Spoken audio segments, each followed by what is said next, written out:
Welcome to Paranormal Files Into the Darkness. I am your host, Sean Wagner. Tonight, Michael and I will be talking with author, past life lady, Dr. Shelley Kaehr. Do you think you may have had a past life or lives? Where might you have lived? Well, maybe for possible answers, at least possible. Stay tuned and check things out in just a little bit.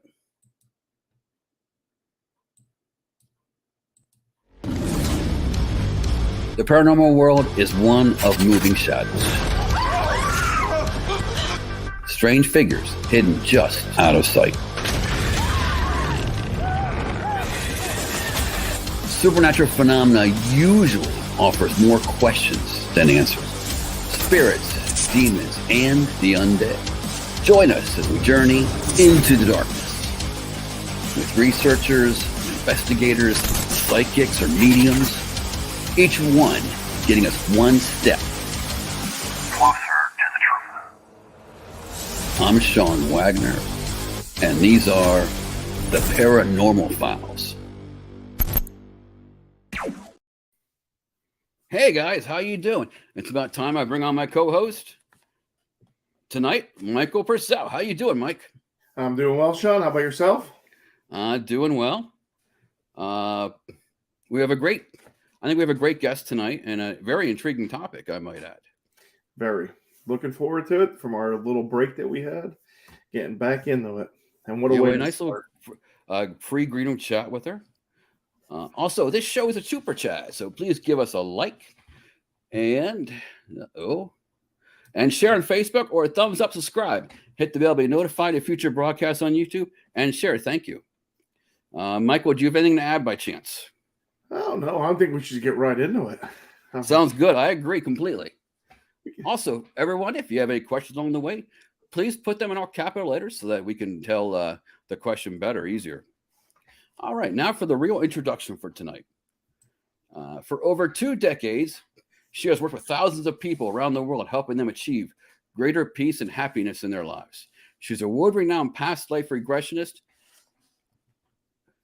and Dr. Shelley's methods of combining energy work with hypnosis has been endorsed by numerous leaders in the field of consciousness, including near-death experience pioneer Raymond Moody and Dr. Brian Weiss. She received her doctorate of philosophy in parapsychic science from the American Institute of Holistic Theology in 2001. She's also been a frequent guest on Coast to Coast AM and prominently featured on William Shatner's Weird or What. Her website is pastlifelady.com. Her YouTube channel is youtube.com/the @pastlifelady all together. Her many books include, one second here, I can't read it. Past Lives in Ancient Lands and Other Worlds can be found on Amazon and at Barnes & Noble, and also her other books can be found there as well. She also has Healing Arts Podcast and Healing Arts School. Ladies and gentlemen, our guest tonight is the lovely Dr. Shelley Kaehr. How are you doing, Dr. Shelley Kaehr? Hey there, Sean and Mike. Thanks for having me on the show. You're welcome. It's our honor to have you on, that's for sure. All right. Well, it's about that time. We've made it to Thursday night, and we're almost to the weekend. Also, a show's coming up. So let's have a toast. All right. Everyone out there as well, regardless of alcohol or non-alcohol, cheers. Cheers.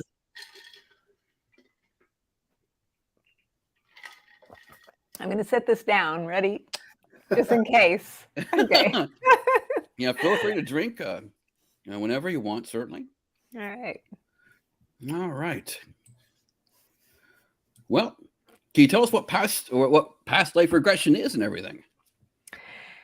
Yes, past life regression is a hypnotic process where you go into relaxation, and then through a series of questions, you are able to access your past lives and find answers, really, because the normal reason why people seek this is because they've had some kind of a challenge or difficulty. And so depending on what the intention is, we can take people back to origin points where their troubles really began And normally they're seeking this, like, let's say they've looked around to the normal avenues, whether that's medical or they've talked to regular people, of which I am not. Finally, they think, wow, my problem isn't going away. I think I'll see if this has a deeper origin. And a lot of times it does. All right. That's awesome. What's the difference between past life regression and reincarnation, for example? Or what would be the difference? That's actually a really good question. I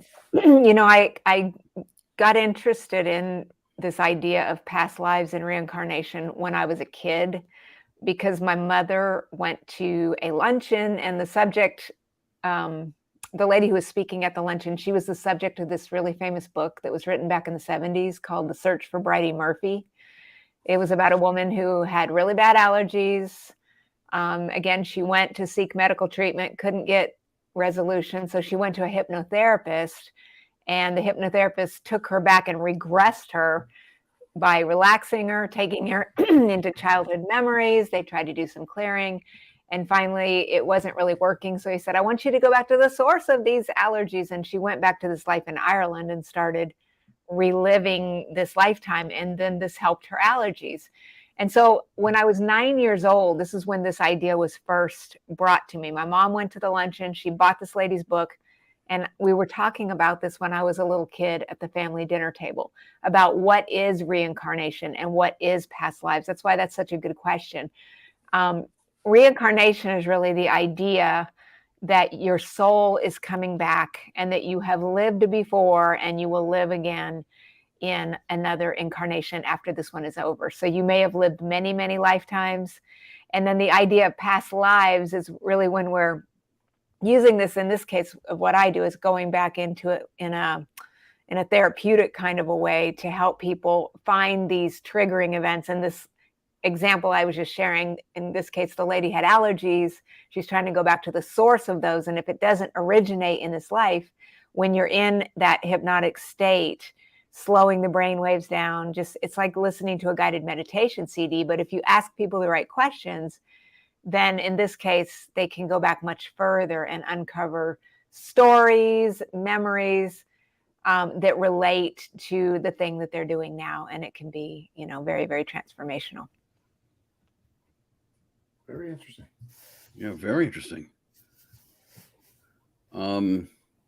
Is there any way to tell that if we've lived before or not?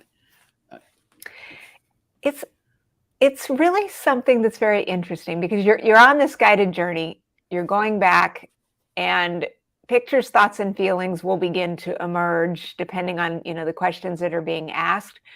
And so what's interesting about it is when you're in this hypnotic state, like when we're awake right now, our brain waves are moving very quickly in beta state. So you're just really just slowing down the brain waves into the alpha state. You're not asleep, so you're not unconscious. Part of you is still awake during this whole process. So you're seeing things, you might even be talking about them, but they're still part of even myself and others who go through this. They're sitting there going, wow, this feels like really like I'm making this up. Where is all this? But then again, where is all this coming from? Some of this stuff is so weird. It's not things that you would probably make up off the top of your head. And so the thing is, there's really normally not a lot of real ways to prove these things are real. Dr. Ian Stevenson was a great researcher who had done many, many past life regressions with children, because sometimes young children just start to report these things. They'll tell their parents, well, I remember when you were little and I was big, and they describe neighborhoods. And there's a lot of documentation in those kinds of cases, because it's a lot easier to uncover. Normally I'm working with adults, and it hasn't really been a part of my practice to try to spend that energy going out and trying to research the facts to ensure that this person really did live in Mesopotamia or wherever they're telling me they lived. Because I still think the value in it is that, we've all got problems, and sometimes we're just really locked down in our reality here in the third dimension. So it's really hard to, get good answers to questions that we have. And so when you pop up out of this reality and just drop yourself down in the Middle Ages or wherever you're at, and you're seeing this scene, and yes, it feels like we're making it up, but usually I'll try to coach people into, okay, just let that go and let's just go with it, even though it may be silly. Let's just try to get through it.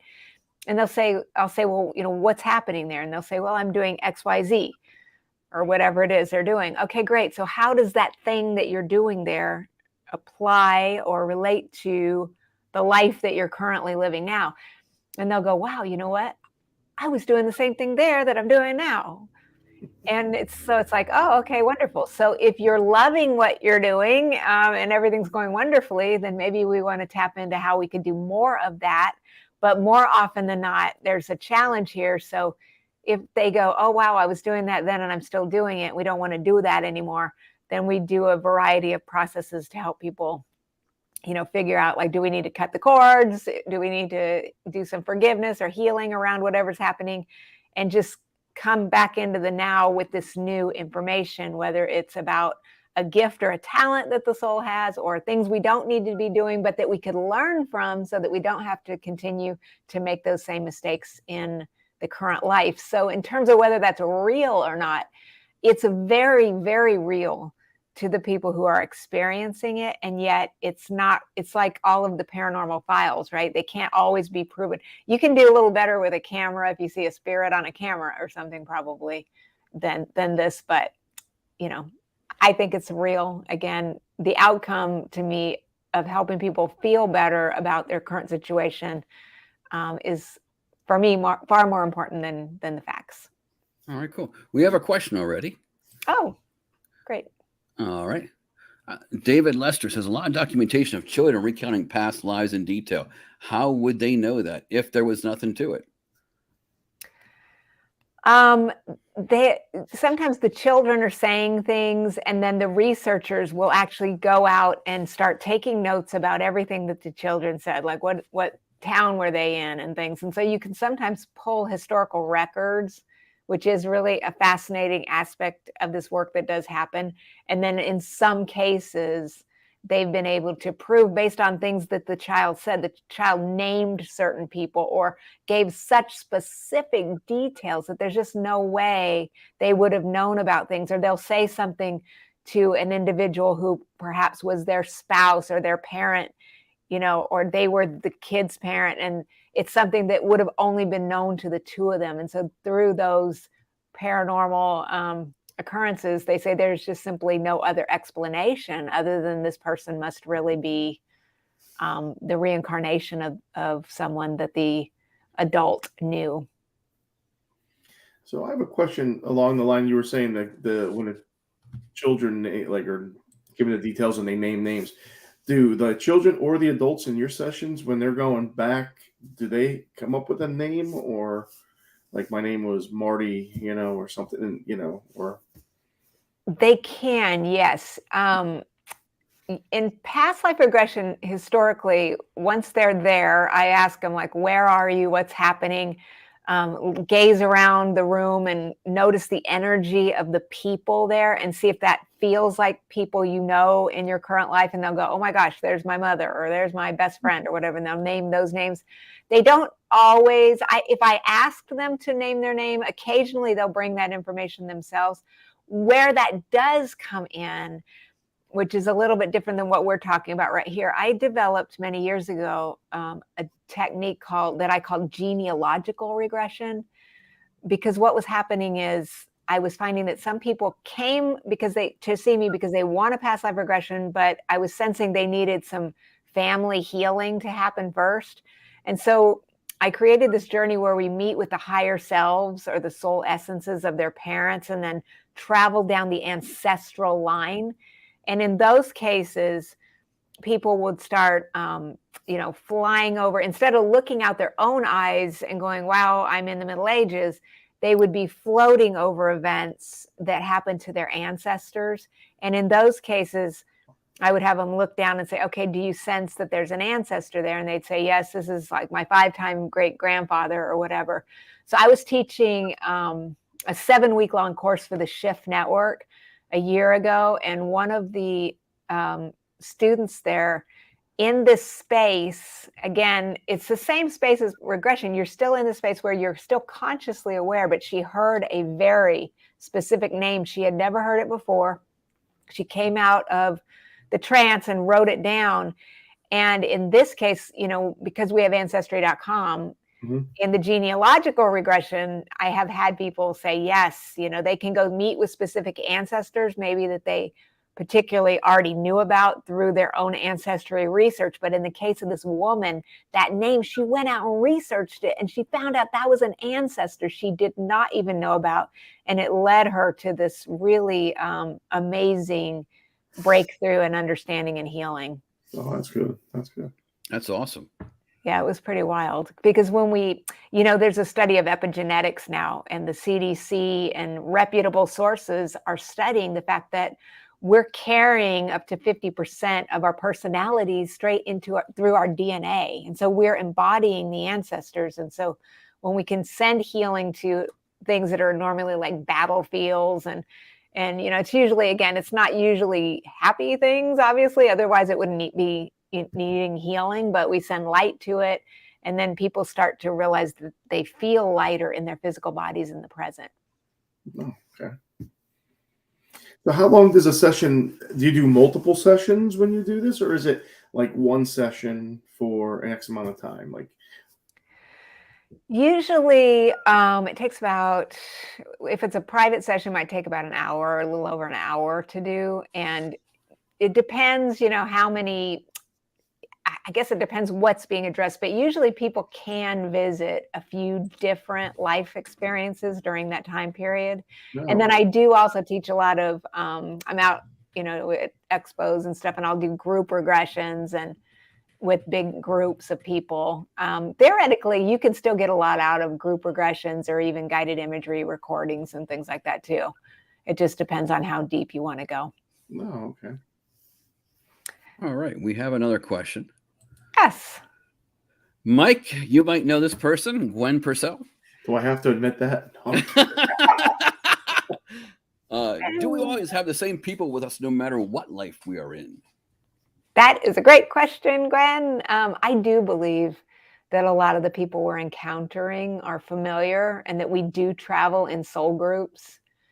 And I think most of the people watching and listening, I think you know what I'm talking about. Like, even if you go to work or you have certain sets of friends, you either really get along with this group, maybe you've been together, like the two of you have been friends for a long time, perhaps, and you find people at work maybe who you really like, and then sometimes you're like, whoa, I want to run kicking and screaming down the street when I see other people, So I do think people are coming into our sphere of influence that we have known before for lessons, learning, love, different things.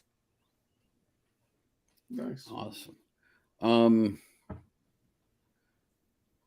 Does regression also actually come from the self-consciousness? I think it does. I mean, I tend to believe that every single thing, like that our eyeballs are like little cameras. So everything that we've ever experienced is in our subconscious somewhere, even if it's out of our, psychologists say you can only remember 7 chunks of information consciously at any time. And that's, I think, probably getting even worse now because we have so much content that we're bombarded with. So if you slow down, like I said, the subconscious mind, you just slow down the brainwaves a little bit, ask questions. To me, it's like digging into a database or, pulling up a file on your computer. You have to know, where is the file? What's it called? Where's the folder? And then you go and pull it up. And I tend to believe that all of these things are recorded in the records of the soul, the Akashic records. I've written a book about that as well, that we have, I believe, access to all kinds of information if we just know, what doors to open, how to walk through those doors and ask the right questions, that we can really use personal discernment and find a lot of the answers to the questions that we have in our lives within ourselves if we know kind of how to go about getting that. So. Well, that certainly makes sense. We have another question.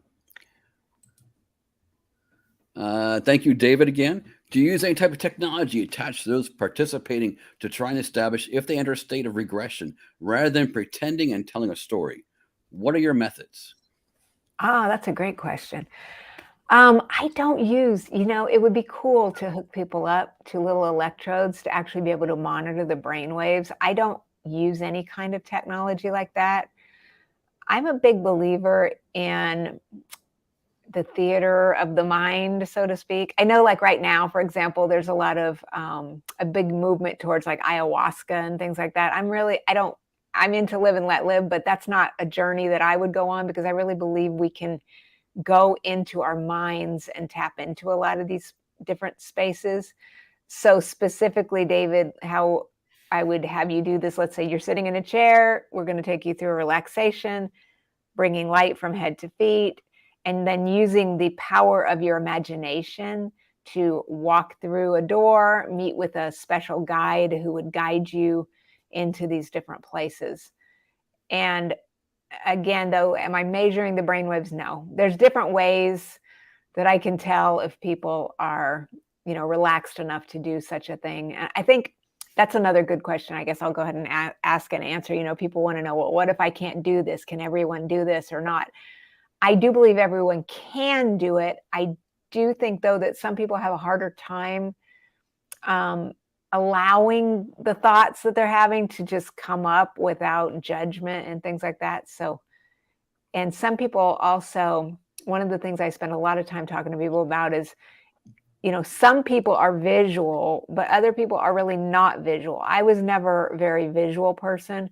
So when you're receiving this kind of information, you might hear an inner voice, or in the journeys that I take people on, I have them walk through this first doorway where they meet a guide who can be with them and accompany them. And so sometimes the guide could tell them things and help them explain what's happening, or they might have an inner knowing. Some people will have a visual image. So however people receive that kind of intuitive information, again, they have to be kind of relaxed in themselves and not going, I can't see anything, so it must not be happening. And so I have some, a lot of different journeys, guided journeys on my YouTube channel that I encourage people to watch so that they can just, try this. I think it's kind of like exercising a muscle. You don't just walk into the gym and go lift a 500-pound barbell, but I have just a certain way of helping people get access to that.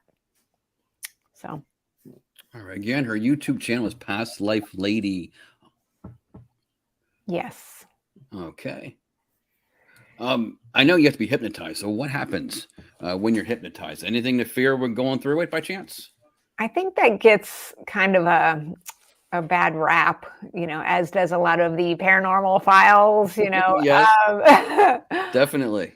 Again, it's weird because when we're awake, we are at one level of consciousness. When we're in alpha state, that's actually the healing state where brainwaves slow down a little bit. You're in a meditative state. When you're meditating, you're actually far more aware of what's going on around you than when you're just having a conversation like we're having right now. You can hear little sounds. You can sense the energy around you. And so the whole process really, people go, well, I'm going to be out of control. I'm going to be flapping my wings like a chicken or whatever. Certainly, if you like that kind of thing, I will, as a sidebar, I did participate in one of those ones where I let them put me up on the stage and do crazy things.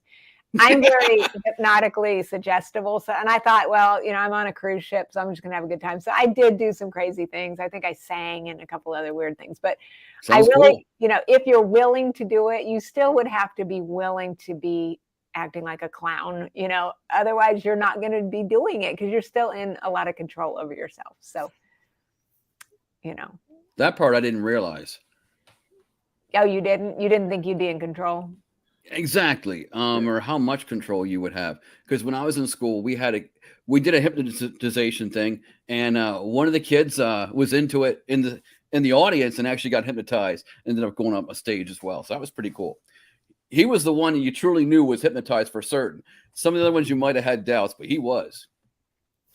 Yeah. And I didn't know how much control you actually have. You know what you're doing or not. So you do know what you're doing. You do at a deep level, yeah. But yeah, there's certain people that you have to be kind of suggestible, and you have to just be willing to accept suggestions and just go with them. And so that's where if people are really controlling and they don't, they don't want to do it, then they're not going to do it. So. All right, Gwen, I think that answers your question. She was asking, is everyone able to be hypnotized? You kind of spoke to it just as I saw that question come up. I read her mind, Gwen. You were definitely right on the ball as far as what was being said in chat. The other thing I guess I'll talk about, I got into this when I was a kid, but when I began doing this professionally, before that happened, I had a friend who was killed in an accident. And this is a paranormal thing, but I was walking up to my house one day about a month after his death, and I saw him in a window as a fully formed apparition. And so he started kind of following me around spiritually. And then he went away for several years. And he'd been gone for about 9 or 10 years. I started experiencing the paranormal again, which is, smelling the cologne, having lights in the car on a dark road, and just all kinds of stuff, So someone then 10 years later said, hey, maybe you two have unfinished business together, so maybe you better go have a past life regression. And so that's how I had my first regression. And when I was in that, as I've said, so I had a problem, which is we've got this dead guy following me around in this case. The intention is, okay, let's go see if we've known each other in a past life. I found a few lifetimes where I had known him and he had passed away early. One was 1800s. I was this big, it's hard for me to imagine this now, but this big man, and I was out in this hunting cabin, and I came back to the family, and the family had been murdered, and he was my wife there. I saw him at the turn of the century where I was a very poor peasant kind of person, and he was, I think at that point, my little brother or something. I can't remember this is in one of my books. I read a lot of books, but our mother had died, and the mother said, please take care of your little brother or sister. And of course they died, and I felt responsible. And then I saw that I was also born in 1942, and I saw this darkened room, and I saw that he had been my mother who died in childbirth. So you start to see also then in this case, and in many of the clients that I've worked with too, if we can find, like you have a problem, we're going to find the origin point, but we can also start to find maybe there's many lifetimes where you've been repeating this old pattern or whatever over and over again. And there was something about just experiencing this, because I had been having this go on for, almost a decade at that point, of this unresolved grief, or what if I had showed up here, would this not have happened, because this was an accident that had happened. Just a lot of weird what if questions that everybody alive asks that are not really very productive and just drive you bananas. So when I went into the regression experience and I could see these different instances, I don't know, it just, something got up and left. Some burden or whatever you want to call it, energetically just got up and left. And I was like, you know what? I'm okay with this now. I can accept that this has happened. I can let this go. And so that's when I really said, wait a minute, you can go to a lot of there's a lot of great counselors, and I support all of that. I've been to counseling in the past as well.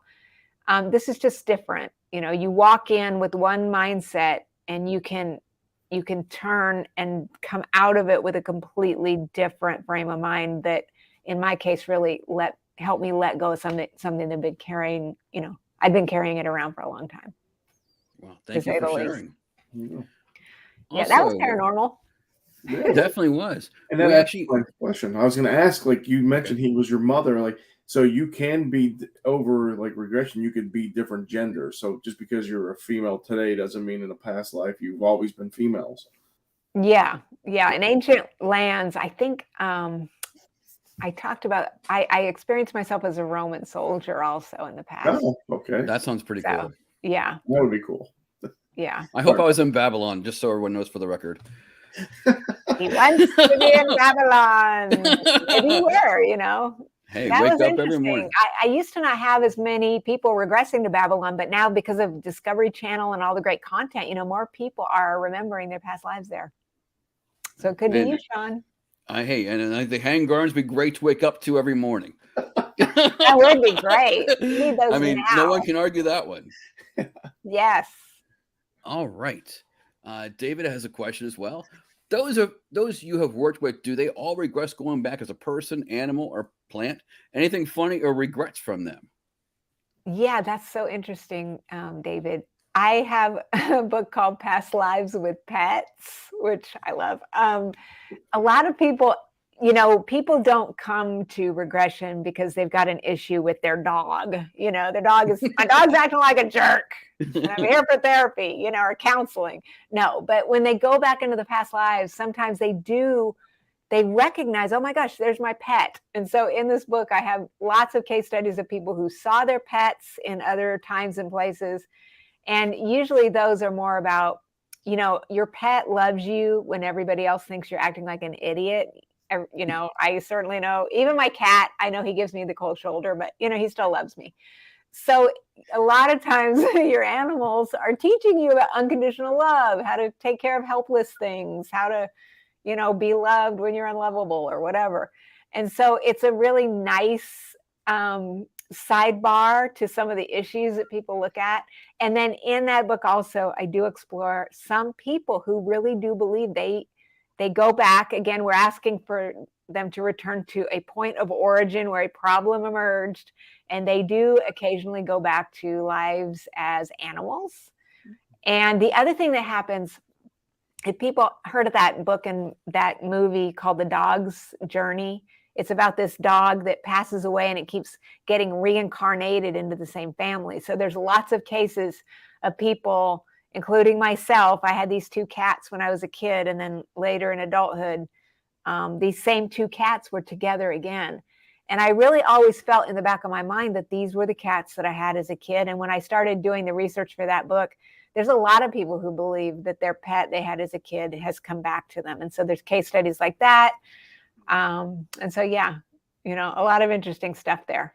It depends, I guess, on your belief system, right? But, there are different religious beliefs around the world where they really do believe people could be animals, plants, and people. And it just depends what you're here to experience. Okay, hold on one second here. David is elaborating on his question here. Okay. 1 second here.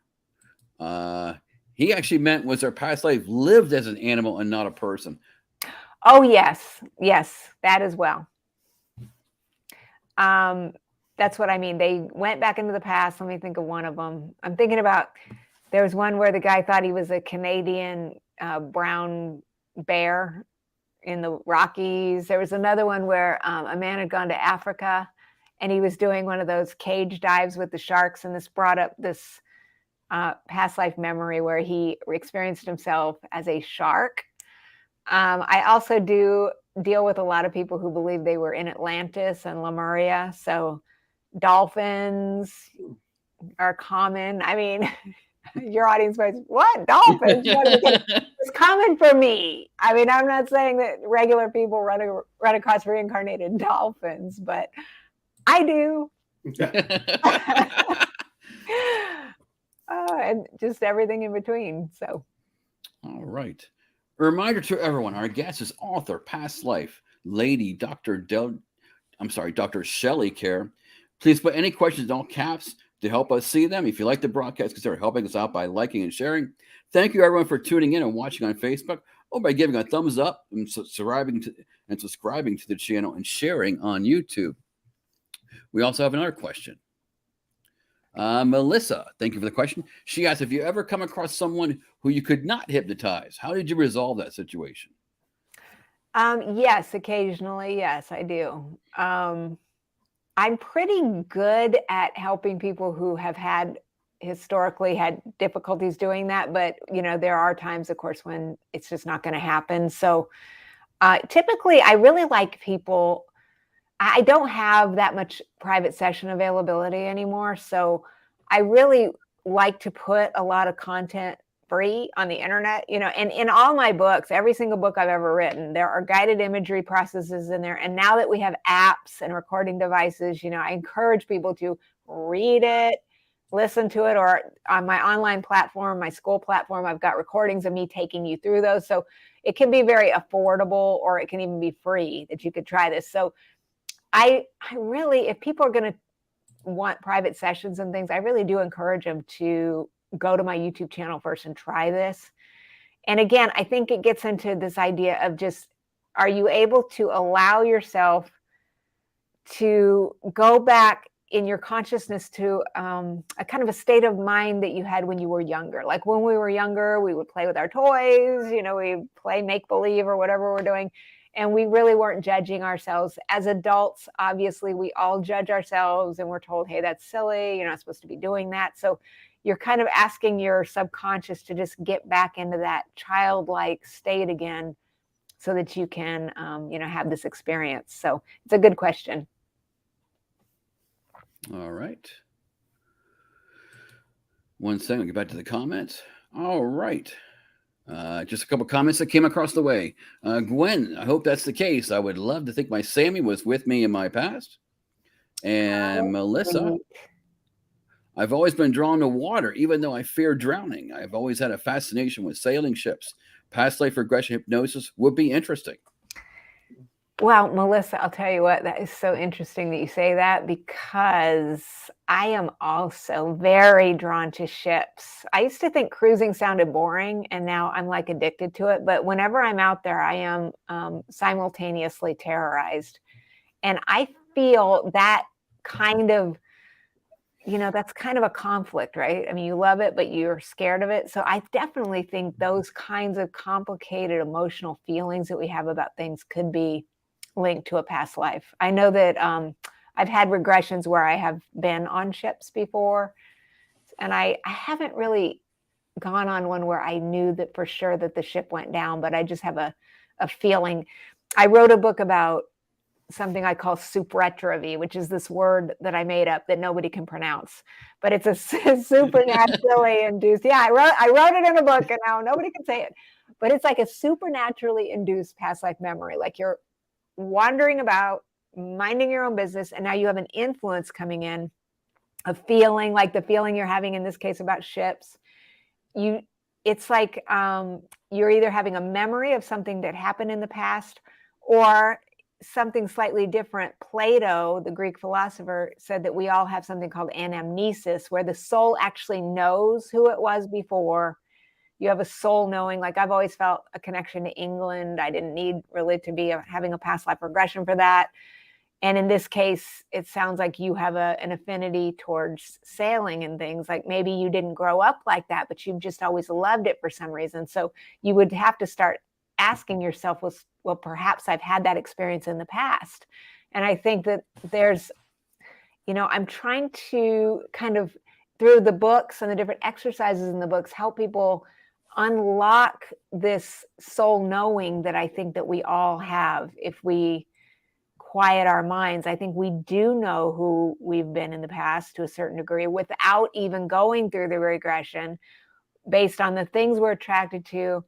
As Gwen said earlier, the people who are in our lives are here for a reason. You have those connections with people. You can look people in the eye and know that you've known them before. Everybody's had that experience. And again, that's either yay or OMG, or both, depending on the day. So I think that it's a really interesting question and a comment that everybody, I think, can start to tune into, like, what do I like? What are my hobbies? What am I really fascinated by? Even if you've not really had a background of that in your current life experience. But again, because of all the content that we have out on the cable networks and the Discovery Channel and everything now, Smithsonian Network, I think we're getting exposed to a lot more information through the internet and everything and the technology now than we ever have before. And I think that starts to awaken these dormant soul memories that I believe everybody has. All right. Thank you. Okay, again, Gwen had a comment. That happens to me all the time, where you get a feeling that something is going to happen. Yes. All right. And David has another question. Okay. Uh-oh, whoops. One moment here. That's the wrong one. Excuse me. Okay, here we go. Okay, I will be the oddball here, but I have to ask. Any regressions take a turn to where that person encountered otherworldly people, alien or such? Yes. My latest book is Past Lives in Ancient Lands. and other worlds. And so, yes, there are definitely otherworldly journeys that people go on.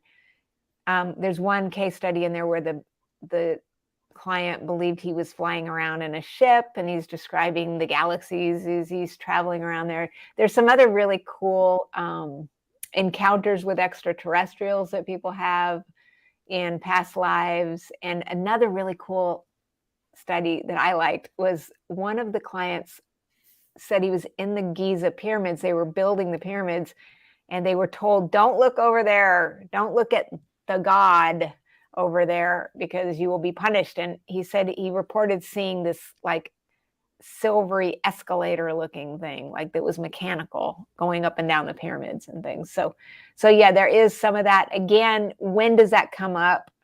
It would come up as a response to, you know, if the origin of your challenge that you're currently having happens to be out on, you know, planet X out there in the middle of the solar system, then that's where you can go to find healing on those issues as well.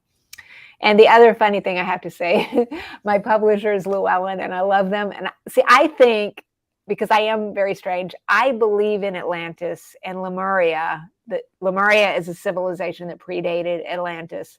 And I believe in those places as real. So I wanted to put those in the ancient land section, but they considered it to be a little bit out there because, of course, Atlantis, you know, was first mentioned by Plato, and now the rest of us are still asking ourselves whether he was just trying to create an allegory about an ideal society or whether this place was actually real. But because I do attract a lot of these Atlanteans and these far out people, you know, to me, it's very real. So have you ever had an Atlantean come forward on a regression? Oh, definitely. Yes. Oh, definitely? Yes. There's 3 periods where the Atlanteans will emerge. Sometimes it's during cataclysms. They'll recount their lives and they'll say, I was in Atlantis. It's before, you know, recorded history, and there's a cataclysm, an earthquake or something. And then there are a lot of energy healers. I've written a bunch of books on energy healing as well. And so a lot of the people who do Reiki and other kinds of spiritual energy healing right now believe that they lived in Atlantis and that this is where they received the healing gifts that they are now coming into this current life to continue, you know, to experience. And then there are also other stories about Atlantis in the final days and the destruction when it blew up because of the misuse of technologies and things. So lots of people believe they were there, and they either were part of the problem or they kept their mouths shut or there wasn't anything they could do. And so they sometimes feel like they're here again to make amends for something that they did there. So yeah, lots and lots of Atlanteans out there, believe it or not. Can we ask the big question? Where is it supposed to be? Where is it really then? Or any idea on where it's supposed to be if they've told you? Wow. I've been looking into this a lot. In fact, I was on a cruise last year. I haven't really told anybody this, but I went transatlantic last year on a cruise for 20 days out in the middle of nowhere, out in the ocean. And one night, you know, we passed through the Pillars of Hercules, which is the Rock of Gibraltar and the northern tip of Africa there. And you go out from this narrow strait out into the Atlantic Ocean. And so Plato said that this place is beyond the Pillars of Hercules.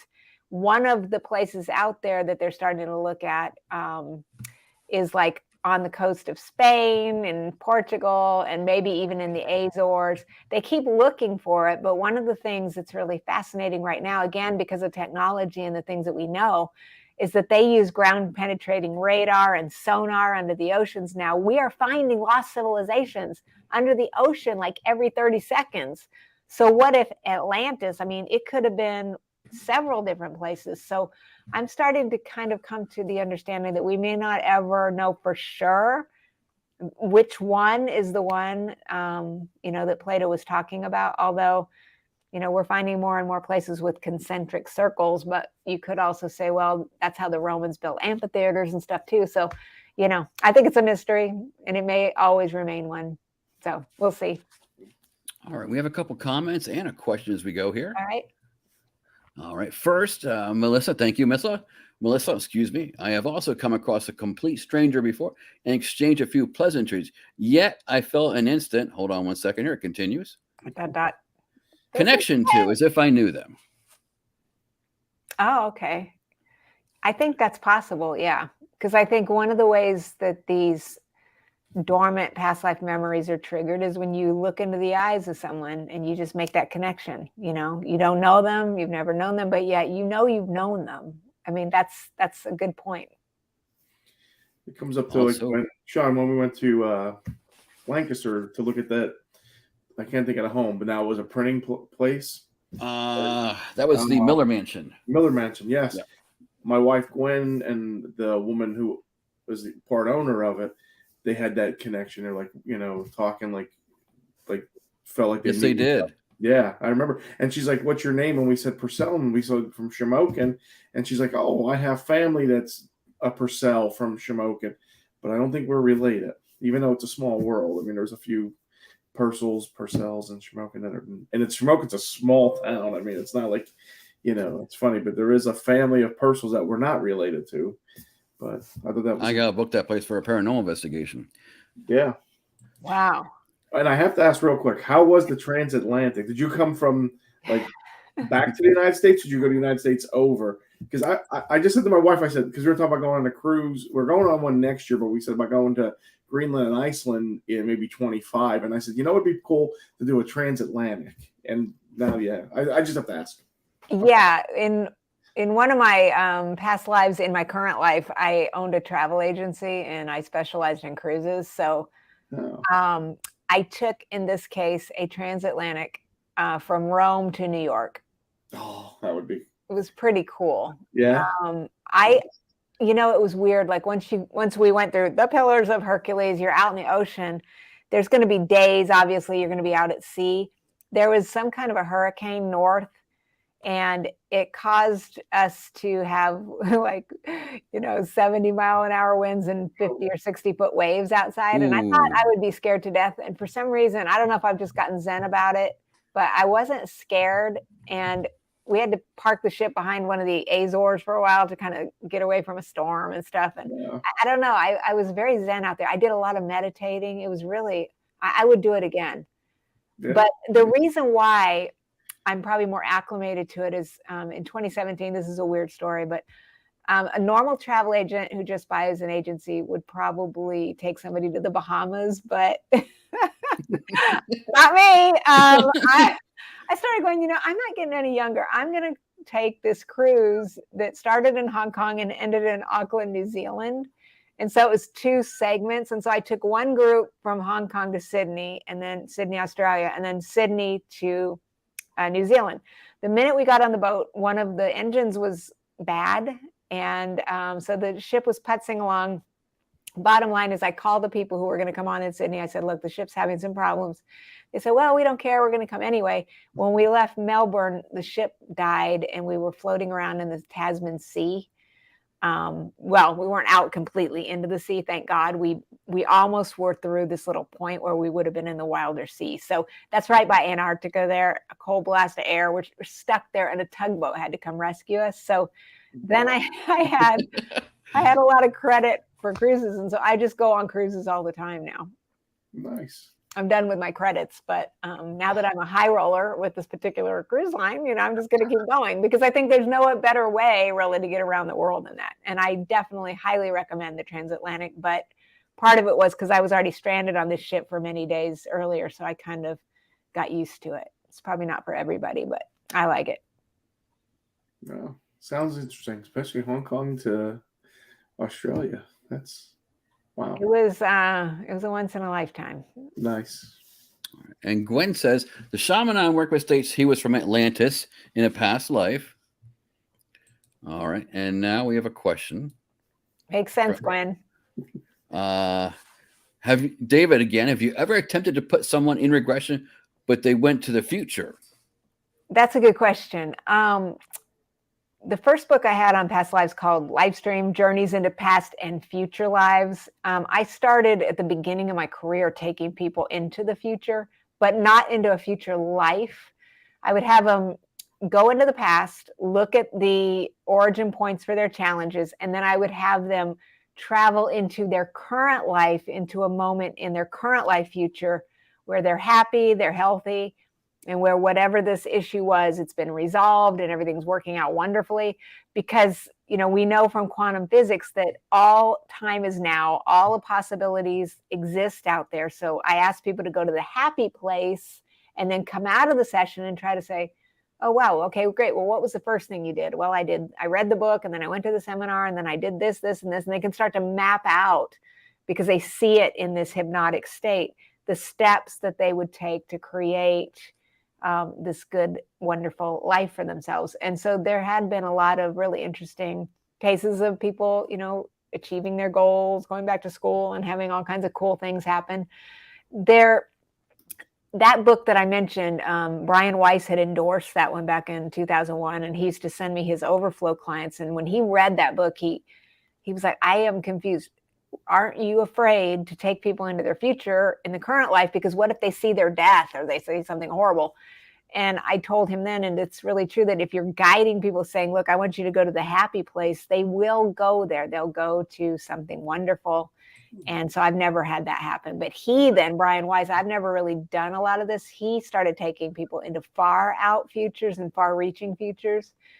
I've got a few journeys in my book. I've got a book called Journeys Through the Akashic Records that has all of these far out journeys I've taken clients on. So I do have somewhere people can go into the future and, you know, see what happens there. And I do occasionally have that happen, but it's not something that I usually focus on, because I feel like the challenges that we're facing need to be faced in the now. And it's interesting to go out there, but I can't usually figure out what the therapeutic benefit would be of realizing that, you know, we've scorched the earth and I'm living on a barren planet under the ground or something, you know, whatever it is. I don't know that would be very, you know, helpful necessarily. So.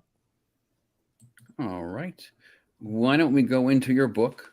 Talk a little bit more about your book anyway. I know we have a little bit, but past lives in ancient lands and other worlds, understand your soul's journey through time.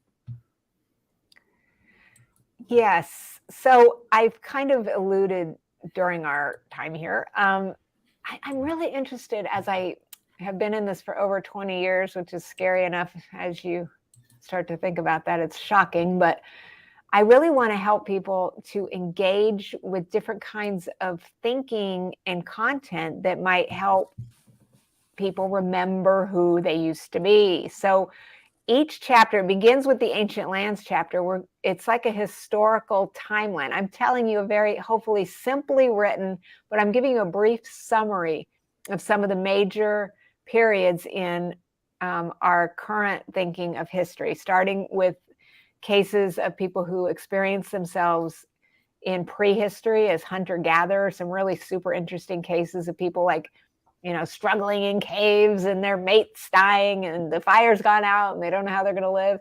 And a lot of those have to do with people trying to heal really deep fear. You know, like fear is a great instinct because it keeps us alive, but if it's debilitating, then we have to start healing around that to take the edge off of some maybe debilitating fears that people have. And then it gets into Sean's favorite place, Babylon, Hanging Gardens, the Mesopotamians, the Persian Empire, some Alexander the Great stuff, which is very cool. So I'm giving people just little snippets of some of the thousands of regressions that I've done over the years. And then there's exercises in each chapter to kind of open you up to different historical time periods.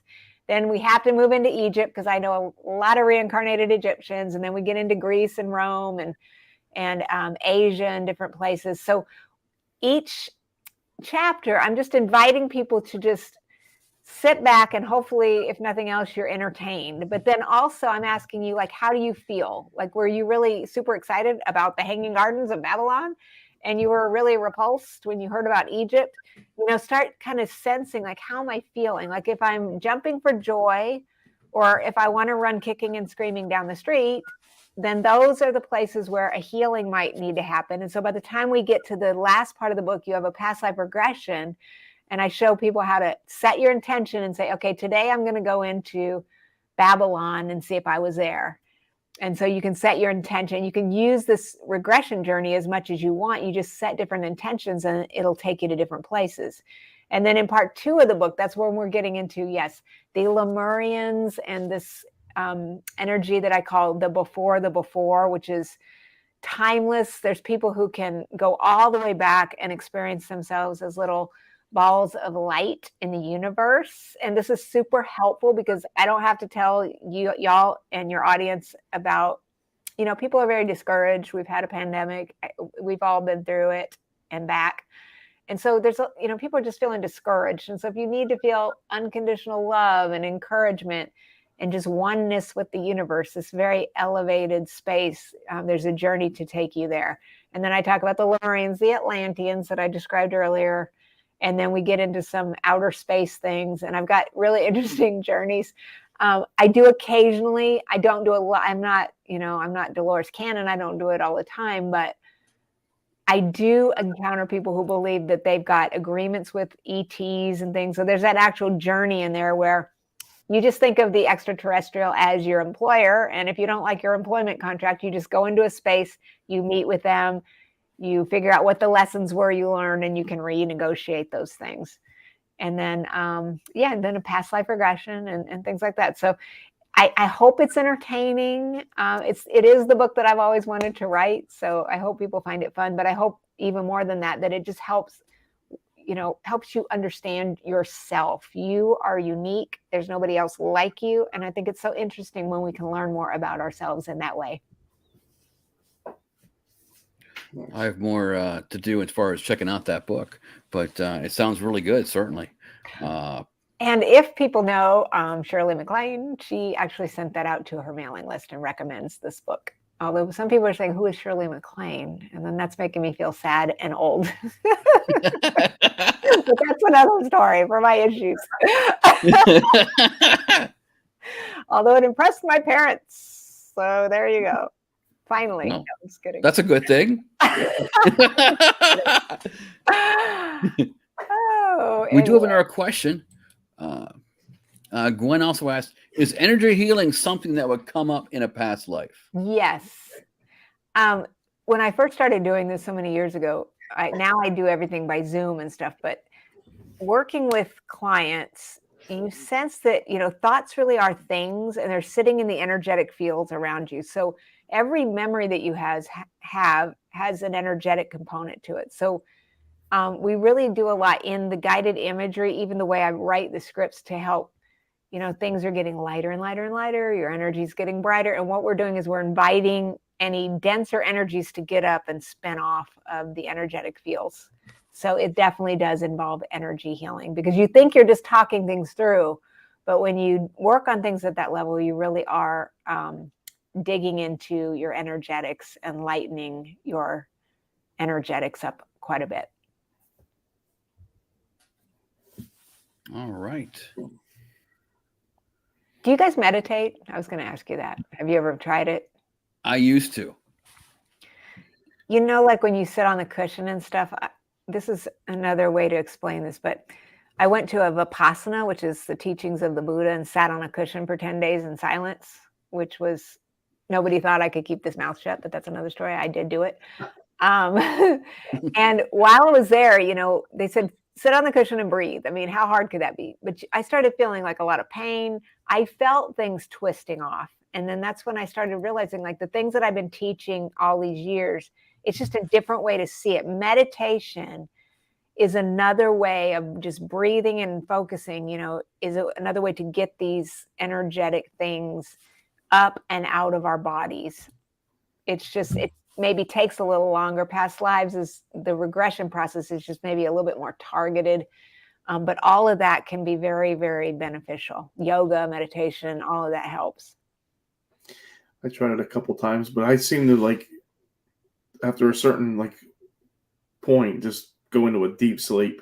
I know my wife will be like, you fell asleep quick. I'm like, because you're listening to the music and then you're focusing. And me too. That's my problem. First time I've never meditated until maybe 2 years or so ago.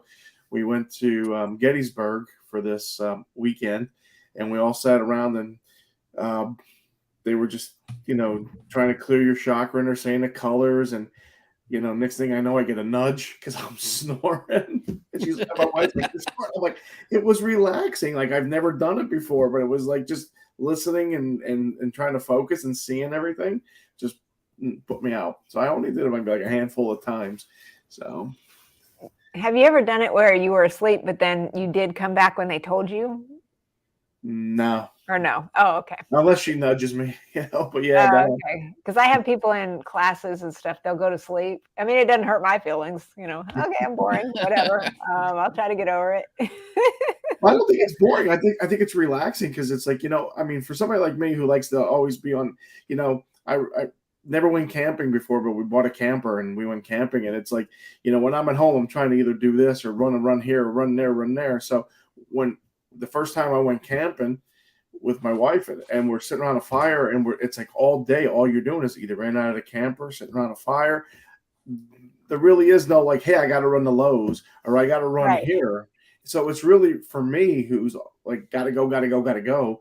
It's very relaxing. So for that's how I correlate with this. It's like, it's not like it's boring. It's more like, for me to, like you were saying, I don't think I could. I know this mouth can't shut up for more than a minute. I know my wife that I couldn't last an hour on that cushion, let alone 10. But it was like, for me, it's just very relaxing. When people fall asleep sometimes during the class, what's interesting is some of them, then they're asleep. No, this doesn't always happen though, but occasionally they'll open their eyes, and then they'll go, "Oh, well, I was asleep for a while." And when they open their eyes, you still know, though, that on some level, even if you're asleep, you're still hearing the information, even if you don't wake up when the time is over, because it's still going into your mind, And I do think it's a good point you're making. I mean, everybody is exhausted, let's face it. And sometimes people just can't slow down enough, and they need, we need rest, obviously. Oh, yeah. Yeah, mine was a CD I was listening to over and over again. But also, I have an interesting question. Can dreams delve at all into past lives? I think they do, yes. Because I had one, I'll share it, in which I'm flying over top of a meandering trout stream, not unlike what you might find in rural county, Perry County, Pennsylvania, like where I live. I go into this house, and I go up some stairs, so I got a big area hallway or entrance into a room, or into a general area. And then I go into a room. There's this woman, and she hugs me. I have no idea who she is or what. And that was a strange dream I had. Wow, that is interesting. I don't know. Could be a past life. You've never seen her before? Not that I know of, anyway. That's interesting. Yeah, I mean, that could be a past life. And my mother's very much still alive, so. Oh, okay.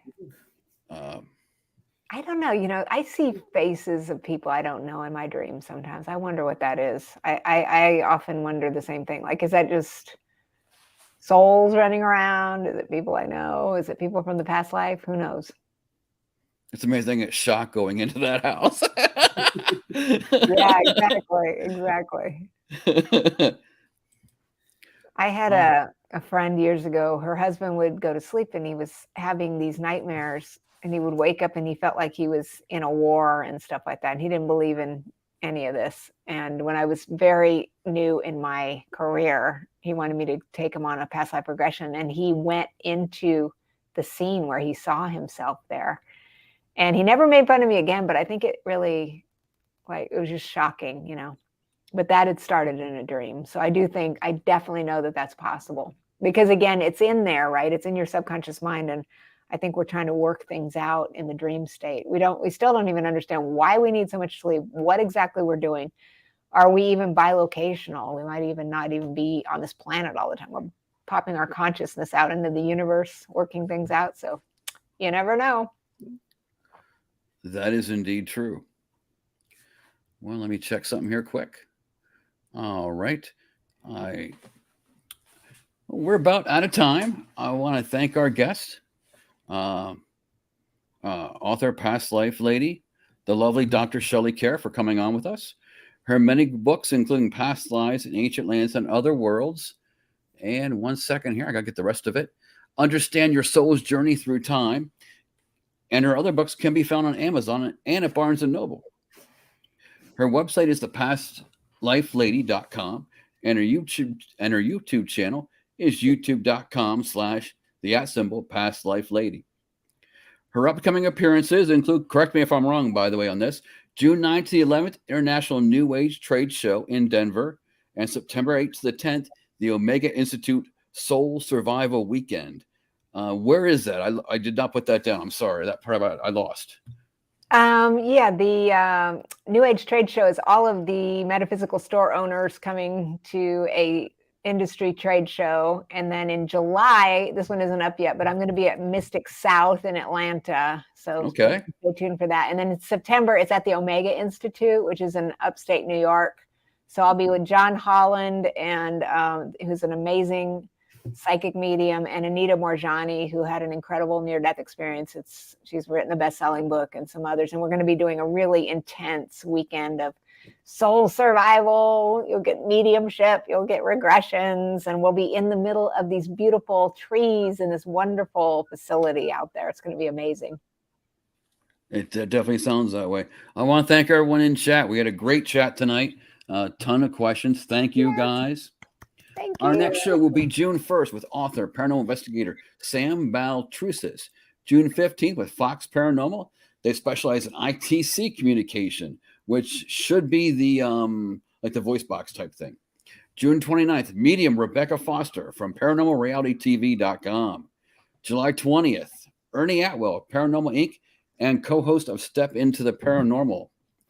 The very next week, July 27th, take note of that, Gwen. We're back to back July 20th and 27th. The Ghost Finders from YouTube. They've been together for 12 seasons. They'll be joining us. If you like the broadcast, consider helping us out by liking and sharing. Thank you. Thank you, everyone, for tuning in and watching on Facebook or by giving us a thumbs up, subscribing to the channel, and sharing on YouTube. If you watch this far, you might as well consider hitting the bell so you can be notified of future broadcasts, too. And don't forget, make sure you subscribe if you watch this far, if you haven't already. Thank you. We appreciate all of you. Michael, do you have anything to add? No, great show. I hope Dr. Carr will come back again. I certainly hope. I hope Dr. Shelley Kaehr will. I'm sorry, Kaehr, or is it Carr? Is it Kaehr or Carr? It's Kaehr. Kaehr. Okay. Sorry. Hopefully she'll come back again. And Dr. Shelley, if you could please hang on through the outro as we go and hang out to the backstage. Do you have anything to add, by the way? I just want to thank you both. It's been so much fun. And thanks to everybody for writing questions. That's awesome. I appreciate you guys as well. Like I said, again, thank you, chat. It was great. And again, we will return June 1st with author, paranormal investigator, Sam Baltrusis. All right. One moment here. If I can figure out how to take us out here. If I can remember. Here we go. This has been a CARC Universal production.